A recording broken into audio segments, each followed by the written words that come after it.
Starting from January 7, 2025, a series of severe wildfires broke out in the Los Angeles area, primarily including the Palisades Fire and the Eaton Fire. These fires spread rapidly, causing significant destruction and casualties. On the same day at 6 p.m., fires began in the Angeles National Forest, Altadena, and Pasadena areas. As the fire intensified, emergency services faced challenges due to traffic congestion and blocked rescue routes. As of now, the fires have resulted in at least 27 deaths, with the casualty numbers likely to increase. Approximately 180,000 people have received evacuation orders, while nearly 200,000 are under evacuation warnings.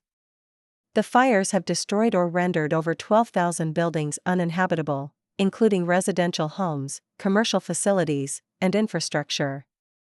According to AccuWeather's report, the estimated economic loss is between $250 billion and $275 billion, a figure that far exceeds the $13 billion to $16 billion losses from the wildfires in Hawaii in 2023.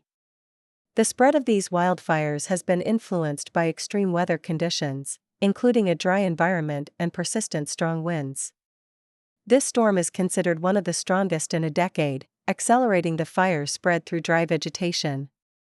We're trying to get as many as we can out. Yeah. Are any homes out there on fire? Honestly, I did not pay attention. I just drove straight to the bar to get my horses out and get the rest of these guys out. But now we gotta let them burn. Hi.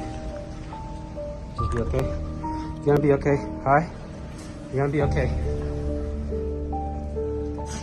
Oh shit.